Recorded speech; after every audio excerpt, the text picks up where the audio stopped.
Pour l'exposer, on peut faire un petit arrêt, puis on va vous poser en posant des questions. Alors, premier point, à chaque fois sur un transparent comme ça, on va se garder de rentrer dans un détail, parce que vous pouvez le trouver par ailleurs, mais essayer d'en faire sortir un point essentiel. Alors, ce qu'on voit apparaître dans la consommation d'énergie primaire dans le monde aujourd'hui, je l'ai indiqué sur la droite avec ces trois chiffres, eh bien, on voit qu'aujourd'hui 85% de l'énergie que nous consommons vient encore des combustibles fossiles, charbon et hydrocarbures. 85%. À partir du moment où on se dit ça, on peut déjà pressentir que changer le rythme, changer la répartition, ça va être extraordinairement compliqué, extraordinairement long, quel que soit l'effort qu'on fait. Donc ça, il ne faut pas l'oublier dans l'exposé, parce que c'est un point totalement fondamental. Deuxième point, on a vu déjà dans la transparence précédente qu'on est toujours sur une croissance, malgré tout ce qui peut se dire sur les économies d'énergie. Et cette croissance, elle est due à beaucoup de choses. Elle est due aussi en particulier au fait que la population mondiale continue à croître.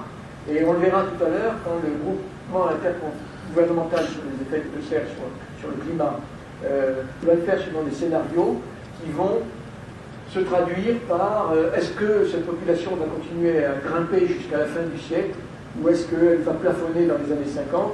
Et ça va beaucoup dépendre du développement économique de l'ensemble du tiers-monde. Et on voit que ça nous donne des scénarios qui peuvent être très contrastés. Ce qui est certain aujourd'hui, c'est que les 8 milliards sont... Parce que l'appareil, le train est lancé, 8 milliards certains. Est-ce qu'en fin du siècle, on sera en dessous de 8 milliards, on sera monté à 10? Aujourd'hui, personne n'en sait rien. Autre point, je dirais presque anecdotique aujourd'hui, on a toujours tendance à vivre intensément l'instant. Ce qui est anecdotique, c'est que le prix des qui descend au gré de flux de cash. Ce qu'on constate aujourd'hui, c'est que le dernier petit choc pétrolier qu'on a eu, qui nous a monté jusqu'à des gammes de 65-70 dollars le baril, il reste relativement modeste par rapport au choc pétrolier de 80. Mais malgré tout, on sent qu'on est sur une pente, on le verra plus en détail tout à l'heure. Derrière tous ces chiffres, la soif de pétrole, de gaz, là aussi, ce sont des chiffres qui font un peu peur. Sur les 20 dernières années, vous avez des pays qui ont vu leur consommation augmenter de 100, 200, 300%, dont des pays qui représentent à eux seuls la moitié de la population du globe, puisque si je prends Inde, Chine, vers plus de 100%, c'est sur la moitié de la population du monde. Donc là aussi, on est en face d'une question qui va être très lourde sur les évolutions possibles. Alors, moi je fais un petit coup d'œil aux réserves, parce que là on dit beaucoup, et il y a beaucoup de chiffres très simples. Et ce tableau, il est très simple, il est simpliste, donc il faut savoir l'interpréter de manière à peu près correcte. Que montre ce tableau? Il montre qu'aujourd'hui, l'essentiel des réserves de pétrole se trouve au Moyen-Orient. On voit apparaître que l'Amérique du Nord, c'est très faible. Ce sont des slides qui viennent de BP, hein, je vais les cliquer sur leur site web. Quand on voit Europe, Eurasie, on est dans un raisonnement typiquement british, où on a regroupé la Russie à l'ouest, je ne sais pas pourquoi, mais il est clair que là, c'est surtout la Russie. Donc là déjà, on s'aperçoit d'un système assez monolithique, avec un Moyen-Orient qui est aujourd'hui principale réserve. Deuxième qu'on voit apparaître, c'est ces réserves évoluent. Et quand je regarde les années 10 ans 85-95 et que je les compare 95-2005, eh bien, qu'est-ce qu'on va voir apparaître? On va voir apparaître que sur ces 10 ans, on a fait plus 33% de réserve, sur ces 10 ans, seulement plus 17%. Donc il y a une tendance qui n'est pas très favorable. La deuxième chose qui est importante, et on le verra par un détail tout à l'heure, c'est qu'en fait, la répartition sur ces trois cercles est presque la même. Ce qui veut dire qu'on n'a pas vu apparaître de gigantesques nouveaux champs pétroliers. Ce qu'on a vu apparaître surtout, c'est une réévaluation des réserves liée à une amélioration technique de nos capacités d'extraction. Donc là aussi, un freinage. Après ça, ça fait 10 ans qu'on entend tous dire qu'on en a pour 40 ans. Je vous rassure, c'est encore vrai aujourd'hui. Et là, c'est ce qu'on voit. Alors simplement, ce que je vous rappelle, c'est quand on parle de 10 ans de réserve, il faut savoir ce que ça veut dire. On prend la réserve que je connais aujourd'hui, je la divise par la consommation de l'année en cours, je ne tiens pas compte du fait qu'elle va augmenter ou pas, c'est un chiffre simpliste. Malgré tout, l'intérêt qu'on y voit, c'est qu'aujourd'hui, ce qu'on a trouvé a compensé à peu près ce qu'on a consommé et voire l'augmentation de la consommation. Donc les choses ne sont pas toujours aussi mauvaises qu'elles le paraissent. Attention aux chiffres simplistes. Alors maintenant, ce tableau est intéressant parce que qu'est-ce qu'on voit de droite? On voit quelque chose d'autre.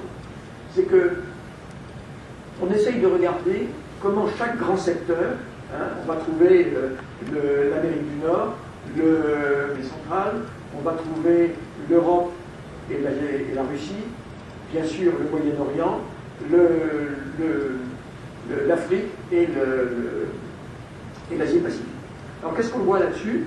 C'est que si je prends ce qu'il y a comme réserve dans chacun de ces secteurs et que je divise par ce qu'ils produisent, voire qu'ils exportent, on s'aperçoit effectivement que c'est le Moyen-Orient. Massivement, il y a les réserves, c'est-à-dire qu'ils peuvent tenir 80 ans au rythme actuel. En revanche, ce qui est plus frappant, c'est que les États-Unis, une dizaine d'années, l'Amérique du Nord, d'ici une dizaine d'années, en plus, ça sera peut-être 15 ans, ça sera peut-être 20 ans. Je rappelle un peu le doute qu'on peut voir sur ces chiffres-là. Ce ne sera pas 50 ans. Donc déjà, eux là, et puis si je rééclate, c'est ce que j'ai fait tout seul sur ce tableau, séparer l'Europe de la Russie, l'Europe, on en a en théorie pour 8 ans. Donc peut-être que dans 15 ans, il n'y aura plus du tout de pétrole, le soir dans la mer du Nord. Et ça, on est sur quelque chose qui est une tendance lourde. Même si on s'améliore, il faut quand même savoir, vous savez tous, que passer d'un taux d'extraction de 50%, c'est relativement facile. Passer de 70 à 80, ça devient très difficile. Donc là, ce qu'on voit apparaître, c'est qu'il va y avoir une gigantesque fragilisation pétrole, Amérique du Nord. Là, autre indication, je n'ai pas, alors malheureusement c'est un transparent qui date de 2000, j'ai jamais réussi à en trouver une mise à jour, ce sont peut-être des chiffres qui sont gardés relativement ce qui nous montre, il va confirmer ce que j'ai dit tout à l'heure, c'est que la consommation de pétrole a continué à augmenter, je peux vous dire qu'aujourd'hui elle est quelque part par là. En revanche, ça ce sont les découvertes nouvelles. C'est vrai, il ne s'agit pas de la réévaluation de ce qui avait déjà été découvert, et des améliorations d'extraction, mais des vraies découvertes. Et on s'aperçoit aujourd'hui qu'on découvre, et en ce moment, je crois qu'on est dans cette zone-là, on découvre aujourd'hui 3 fois moins de pétrole qu'on en consomme annuellement.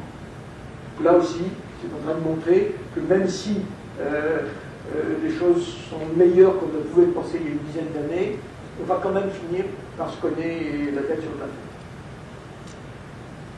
Si je regarde les réserves de gaz, alors vous savez que les gaz, il y en a plus que du pétrole en réserve annuelle. Ne pas oublier que si on a plus, en nombre d'années, ça ne fait pas plus en quantité. C'est-à-dire qu'aujourd'hui, les réserves de pétrole en contenu énergétique sont supérieures aux réserves de gaz. Donc on dit toujours qu'il y a beaucoup de gaz, mais si un jour on doit remplacer massivement le pétrole par ce serait de faire peut-être des voitures à gazogène, on verra, à ce moment-là, on commencera à consommer très vite le gaz. Et le gaz, il se trouve en 2 endroits, le Moyen-Orient. Le Moyen-Orient, ça va être Iran et Qatar, on va résumer, 2 pays, et la Russie. Parce que là, quand je vois apparaître l'Europe et l'Eurasie, clairement, c'est 92% Russie. Donc là aussi, on va se trouver dans un système très politique où, dans un certain temps, on aura en face de nous l'Iran, le Qatar et la Russie. Donc là, on peut commencer à se poser des tas de questions sur pourquoi les Russes font leur cinéma avec la Biélorussie et autres. Mais on sent que là, ils sont en train de se mettre en ordre de bataille pour profiter de cet avantage. Découverte de pétrole, même schéma de présentation de gaz, même schéma de présentation. La décade précédente, plus 44%, cette décade, plus 25%. Là encore, une tendance lourde. Les géologues sont très bons, ils savent où chercher, ils ont trouvé à peu près partout où on pouvait le trouver. Et aujourd'hui, la certitude sur le gaz, elle va être beaucoup plus sur notre capacité à extraire aussi complètement que possible le gaz qui est dans le sous-sol. Donc là aussi, le freinage est indiscutable. Je n'ai pas la courbe correspondante sur la découverte actuelle, je ne l'ai jamais trouvée. Même tableau, ça fait le même raisonnement. Là, ça fait 10 ans qu'on nous dit qu'on en a pour 70 ans, 60. C'est vrai aussi. C'est la même tendance qu'avec le pétrole. Et là, qu'est-ce qu'on voit apparaître quand on observe continent par continent? Les États-Unis, ils sont quasiment au bout.